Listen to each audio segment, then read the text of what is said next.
बिस्मिल्लाहिर्रहमानिर्रहीम। अस्सलाम वालेकुम स्टूडेंट्स। आज first year biology chapter number 14 transport का जो मैं आपको टॉपिक पढ़ाने जा रहा हूं वो है लिम्फेटिक सिस्टम। लिम्फेटिक सिस्टम के बारे में सबसे पहले आपको एक जो है इंटरेस्टिंग बात बताऊं ताकि आपका जो है वो टॉपिक के लिए एक छोटा सा इंटरेस्ट पैदा हो। आपके घर में फैमिली मेंबर्स में कभी जो एल्डर जो लोग होते हैं, दादा दादी या अब्बू अम्मी, आपने अक्सर देखा होगा कि उनके सफर करने से पैर सूज जाते हैं, उनके जो है वो लेग्स में स्वेलिंग आ जाती है। आप सोचते होंगे यार ये क्या चीज जमा हो गई और ये क्यों हुआ है और इन्हीं के साथ क्यों हो रहा है। तो ये तमाम बातें आज हम पढ़ेंगे लिम्फेटिक सिस्टम में। मैं आपको बताऊंगा कि इसकी वजूहात क्या है, पैरों में स्वेलिंग क्यों आती है और उसका इलाज क्या है। तो हम लोग स्टार्ट करते हैं लिम्फेटिक सिस्टम को। सबसे पहले आपको बता दूं कि भाई हम लोग जो है वो सर्कुलेटरी सिस्टम के बाद लिम्फेटिक सिस्टम पढ़ते हैं।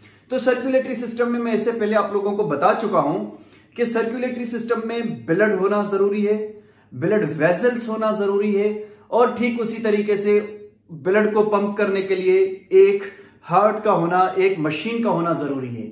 ठीक उसी तरीके से अगर हम लिम्फेटिक सिस्टम को देखें तो लिम्फेटिक सिस्टम में भी लिम्फ का होना जरूरी है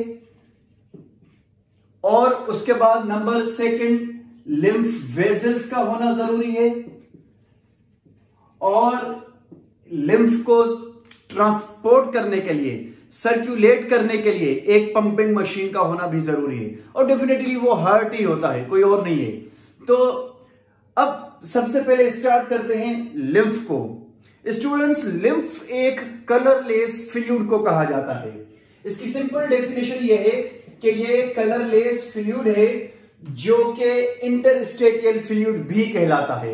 इंटरस्टेटियल फ्लूइड का मतलब यह है कि सेल्स के बीच में इंट्रा स्पेसिफिक जो गैप होते हैं, जो स्पेस होते हैं, ये सेल्स है बॉडी के, टिश्यू ऑर्गन सिस्टम्स के। अब इन सेल्स के बीच में यहां पर एक फ्लूइड पाया जाता है, कलरलेस फ्लूइड पाया जाता है, हम उससे लिम्फ कहते हैं। आप कहेंगे सर ये फ्लूइड तो हमने कभी नहीं देखा। जनाब बिल्कुल सही कह रहे हैं आप। मैं आपको चंद एग्जांपल्स देकर समझाता हूं कि आपने लिम्फ को ऑब्जर्व भी किया होगा। वैसे नजर नहीं आता, कलरलेस है।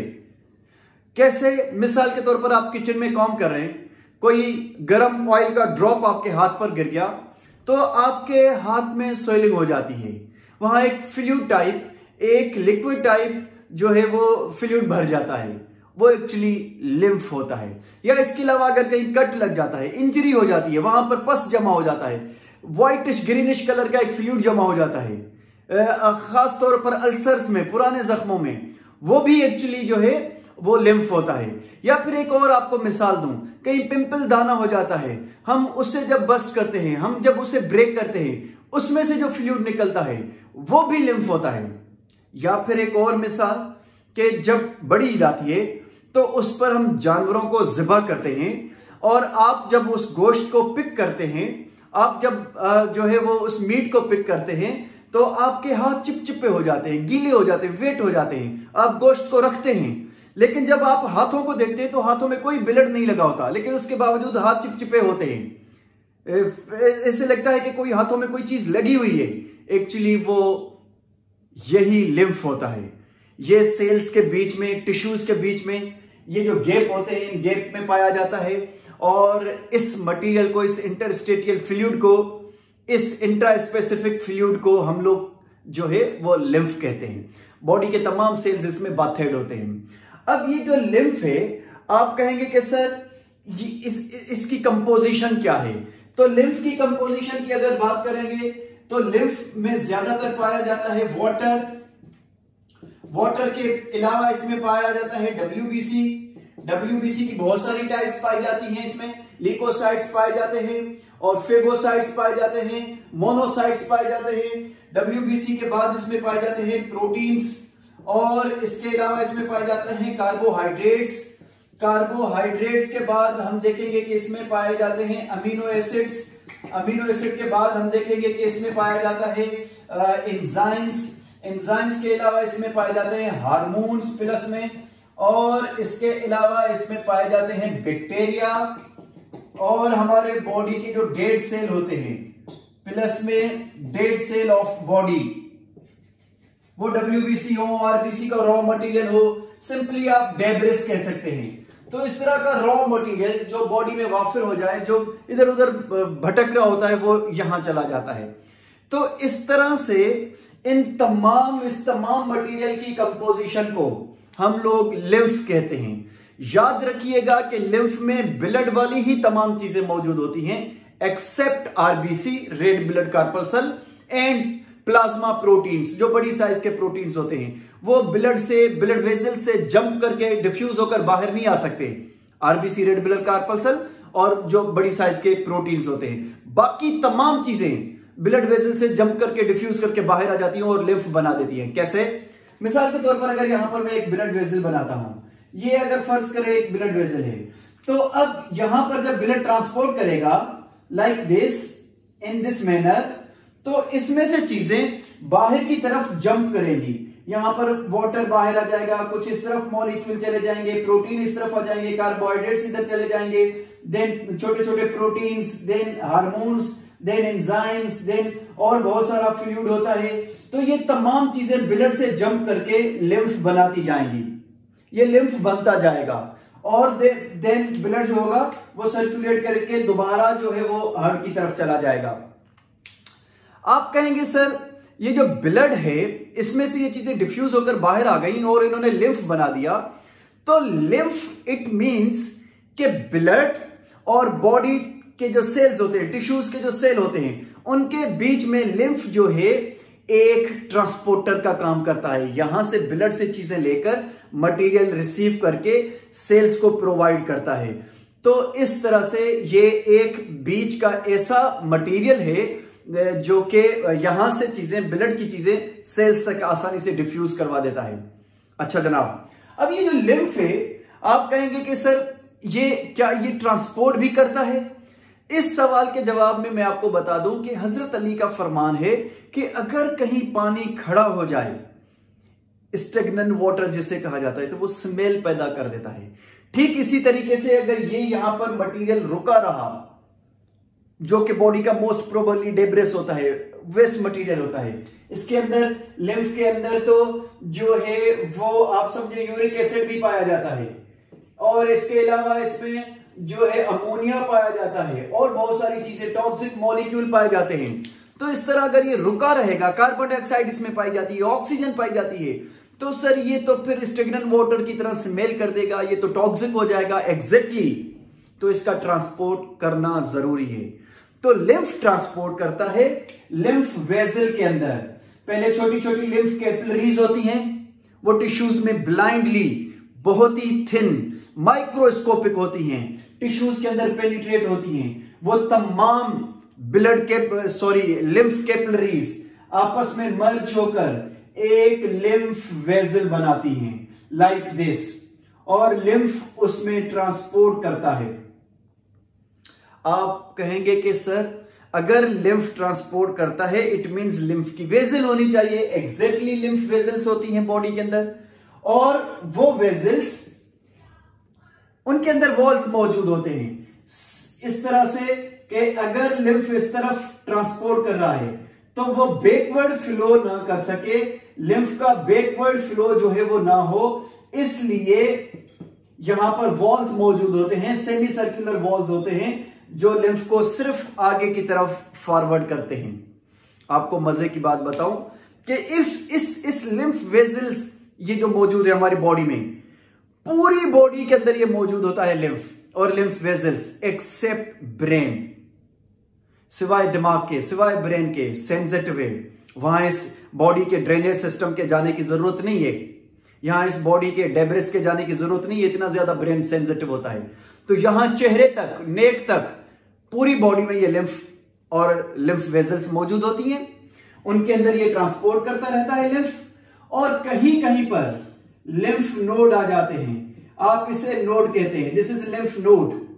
ये जो नोड है ये कैप्सूल लाइक स्ट्रक्चर होता है, इसमें बहुत सारे WBC मौजूद होते हैं और इसके अलावा इसमें एंटीबॉडीज और कुछ स्पेशल टाइप के प्रोटीन्स मौजूद होते हैं, जो कि अगर इसमें लिम्फ में बैक्टीरिया हैं, वायरस हैं, जरासीम हैं, पैरासाइट्स हैं, तो वो जब लिम्फ यहां से क्रॉस कर रहा होगा तो वो यहां पर ट्रैप हो जाएंगे, उनको यहां पर WBC ट्रैप कर लेंगे लिम्फ नोड के अंदर। तो ये नोड्स हैं। आप पूछेंगे सर हमारी बॉडी के अंदर ऑलमोस्ट कितनी नोड्स होती हैं, तो आपको बताता चलूं कि हमारी बॉडी के अंदर 500 to 600 ऑलमोस्ट नोड्स मौजूद होती हैं डिफरेंट लोकेशंस पर, जो कि मैं आपको तस्वीर में अभी दिखाने वाला हूं। इस तस्वीर में आप देख सकते हैं कि बॉडी में लोकेशंस दिखाई गई हैं कि किस तरह से जो है वो लिम्फ नोड्स बॉडी के डिफरेंट लोकेशंस पर मौजूद होती हैं।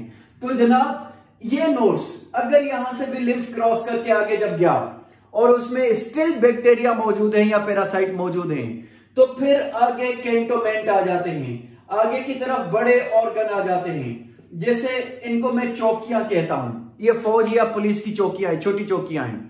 अगर यहां से टेररिस्ट क्रॉस कर जाएंगे, अगर यहां से दहशतगर्द आगे की तरफ क्रॉस कर जाएंगे, तो फिर कैंटोमेंट में उनको ट्रैप किया जाएगा। वहां बड़ी सिक्योरिटी होती है, वहां बड़ी सख्ती होती है। ठीक इसी तरीके से अगर वायरस, बैक्टीरिया, जरासीम यहां लिम्फ नोड से क्रॉस करके आगे चले जाते हैं, तो वो बड़े ऑर्गन या कैंटोमेंट में पहुंच जाते हैं, जिसका main example spleen, thymus gland, tonsils. मैं आपको बता दूं एक दफा फिर से, स्प्लीन, थाइमस ग्लैंड और टॉन्सिल्स। इसके अलावा अपेंडिक्स, हमारा स्मॉल इंटेस्टाइन, डाइजेस्टिव सिस्टम के कुछ organ, appendix, tonsils, thymus gland, spleen, these all are cantonment of, you can say, the lymphatic system। वहां पर बहुत ज्यादा WBC मौजूद होते हैं, ऑलमोस्ट तमाम WBC की टाइप्स मौजूद होती हैं, और इसके अलावा वहां एंटीबॉडीज पाए जाते हैं, इंटरफ्रॉन्स पाए जाते हैं, और न जाने कितने टाइप्स के प्रोटीन्स पाए जाते हैं, जहां पर बैक्टीरिया, जरासीम, वायरसेस को ट्रैप किया जाता है। फाइनली वहां इन ऑर्गन्स के बाद ये ट्रांसपोर्ट होता होता और आकर हार्ट से जरा सा ऊपर, दिल से जो जरा ऊपर वेन होती है, उस वेन में आकर ये शामिल हो जाता है। लिम्फ जो वेन हार्ट में जा रही होती है, उस वेन में आकर ये लिम्फ पूरी बॉडी से नीचे से ऊपर की तरफ आता है।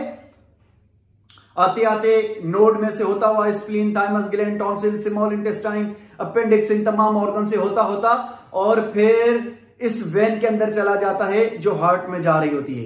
दैट मीन्स यही लिम्फ दोबारा से ब्लड में शामिल हो जाता है, और ब्लड जब हार्ट से आगे की तरफ पंप होगी तो इस ब्लड में से दोबारा लिम्फ बनता जाएगा, चीजें डिफ्यूज होकर बाहर की तरफ चल दी जाएंगी। ये बॉडी के सेल्स हैं, इन सेल्स के बीच में ये जो गैप हैं, इन गैप में दोबारा ये लिम्फ बनता जाएगा। यहां पर लिम्फ की कंपोजिशन होती जाएगी, ब्लड आगे जाता जाएगा, आगे जाता जाएगा। फाइनली ब्लड यहां पर जब दोबारा एंटर होगा तो काफी सारा मटेरियल लिम्फ को एक्सचेंज करके, डिफ्यूज करके ब्लड वापस लौटा होगा।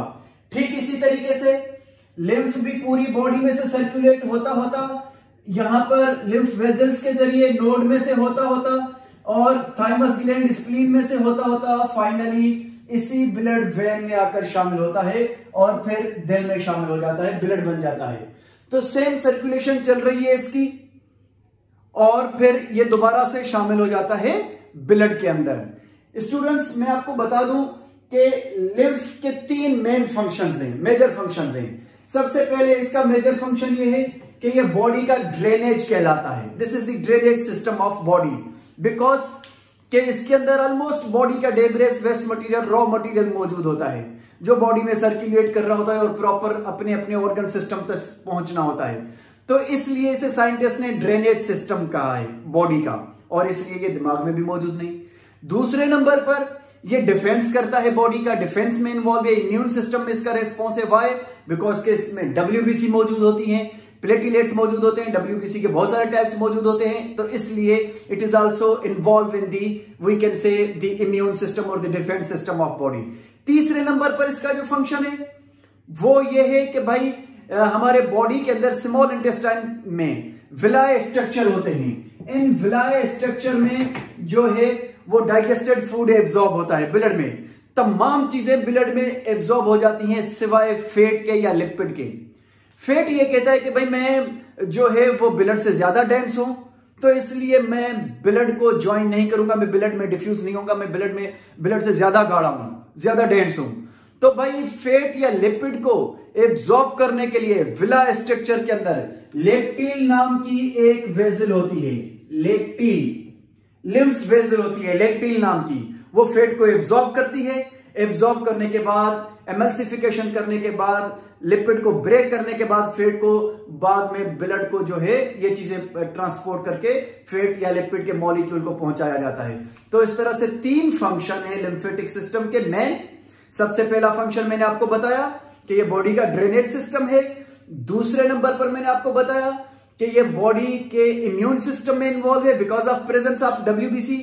तीसरे नंबर पर ये absorption and delivery of fat में इन्वॉल्व है, क्योंकि फैट ब्लड में नहीं जाता, तो फैट की एब्जॉर्प्शन स्मॉल इंटेस्टाइन में लिम्फ वेसल लेक्टिल करती है। स्टूडेंट्स, इसकी एक प्रॉब्लम है, मैंने आपको स्टार्टिंग में बताया, जिसे एडेमा कहा जाता है। अब ये जो एडेमा है, this is the disease of, we can say the lymphatic system. Oedema उस प्रॉब्लम को कहा जाता है जिसमें जो है वो लिम्फ सही तरह से ट्रांसपोर्ट बॉडी में नहीं करता और स्वेलिंग हो जाती है। वो में भी इंजरी की वजह से, चोट लगने की वजह से, वो में भी अंदर की तरफ कोई प्रॉब्लम हो गया है, कहीं ब्लड वेसल बर्स्ट हो गई है, कहीं कोई टिश्यू डैमेज हो गया है, तो उस वजह इन्फ्लामेशन हो जाती है समटाइम्स बॉडी के अंदर, तो उस वजह से एडिमा हो जाता है। ये एडिमा का एक सिंपल मिसाल मैंने आपको स्टार्टिंग में दिया था कि आपके अम्मी अबू या दादा दादी के घर में फैमिली मेंबर्स के पैर सूज जाते हैं सफर करने से, गाड़ी में, ट्रेन में, जहाज में 2-3 अगर आवर्स कोई सफर करेगा तो पैरों में या टांगों में स्वेलिंग आ जाती है। This problem is called oedema, तो हम उसे एडिमा कहते हैं। अब एडिमा के रीजंस क्या हैं? देखिए स्टूडेंट्स, एडिमा के मेन रीजन होते हैं हार्ट प्रॉब्लम, सर्कुलेटरी प्रॉब्लम। जिन लोगों के दिल के प्रॉब्लम्स होते हैं उनके पैर सूज जाते हैं, याद रखिएगा। कोई सा भी सर्कुलेटरी सिस्टम का प्रॉब्लम होगा तो पैरों में सूजन आएगी।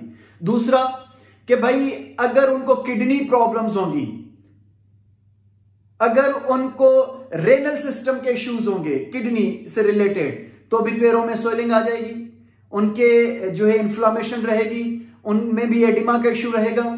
तीसरे नंबर पर जो हमारे किताब में 3rd नंबर दिया गया है वो है कि डाइटरी प्रोटीन की कमी। हमारे अगर फूड में प्रोटीन की कमी हो जाएगी तो भी हमारे जो है पैरों में स्वेलिंग आ जाएगी। चौथे नंबर पर कि भाई अगर हमारी कहीं ब्लड वेजल्स के अंदर या लिम्फ वेजल्स के अंदर कहीं रुकावट आ जाती है, कहीं ब्लॉकेज आ जाती है, तो उससे भी एडिमा हो जाता है।